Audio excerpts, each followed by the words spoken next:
Before 2023 ends, isamahan nyo nga muna kami pumasyal dito sa Lake Park, Riyadh, Saudi Arabia. Isa ito sa mga park na madalas talagang puntahan ng mga tao dito sa Saudi, lalo na nga dito sa Riyadh. Especially kapag weekends, dahil kapag weekends nga, family bonding nga na halos ng mga tao dito sa Saudi. Anyways, dapat talaga Friday morning nga kami pupunta, kaya lang nga ay medyo nagkatamadan, kaya naging Saturday morning na lang kami nagpunta. Abay, napakaswerte ko nga ng araw na yan, hindi pa nga kami nagtatagal ng ilang minuto, inaiputan na agad ako ng ibon. Claim ko nga na magiging swerte kami ngayon 2024 dahil dyan, charis. Lakad nga muna kami ni Aisen habang nagbababa ng gamit si Daddy. Kaya naman pagbalik namin, igutom na nga daw si Daddy, kaya naman pinag-ayos nga muna niya ako ng gamit at hinayaan ko nga muna sila maglakad-lakad. O diba, isang kalderong kanin na talaga ang dala namin, para nga wala na kaming ibang dalahin na gamit. Hindi naman ganun kadamihan ang dala kong pagkain dahil breakfast lang naman ang gagawin namin dito at maya-maya nga rin ay uuwi na kami. Nga sa pagkain namin ngayong umaga is itong itlog na pula. Kaya naman ito nga muna ang aking inansikaso at tinanggal ko muna yung balat. Dahil magbabagong taon nga muna, tsak na masarap ang pagkain, wala nga muna tayong diet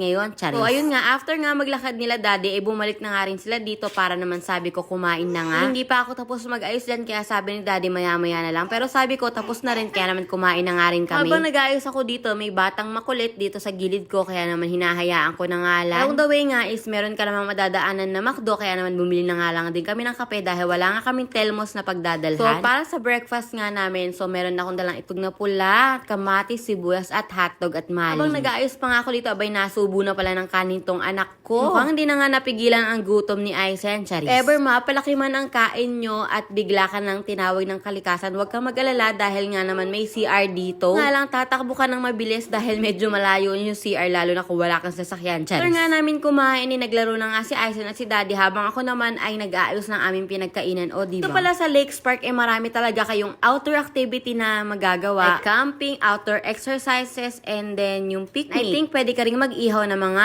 barbecues. And then for sure is magugustuhan to ng kids mo dahil napakalawak ng kanilang takbuhan at katulad nga ni Aisen, nag-e-enjoy nga dito sa may tabi ng lake. Oo nga pala, ang pinagbabawal nga dito pagdating sa lakes ay yung fishing at yung swimming. Gugulat nga kayo dito dahil marami nga ditong isda katulad nga ng hito at tilapia. Siyempre, hindi naman talaga mawawala sa isang lugar ang mga pasaway, kaya nga minsan meron nga dyan namimingwit, siguro patagulang. Anyways, isa nga dun sa naging banding naming family is itong maglaro nga ng bato at tinatapon nga namin dito sa lake. Siyempre, pabida nga ang ating Daddy, charis. Anyways, at ito nga pala yung pinaka main attraction pagdating nga dito sa Lakes Park.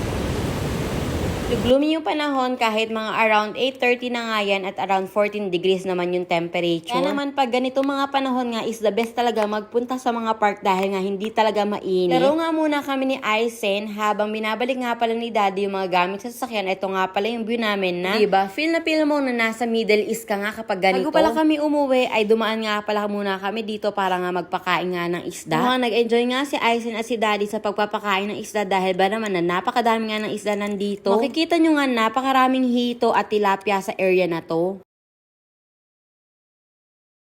After nga namin magpakain nga ay uuwi na nga rin kami dahil anong oras na nga yan, pero medyo gloomy pa nga rin ang panahon. Anyways, that's it for today's adventure and Happy New Year to everyone. Bye!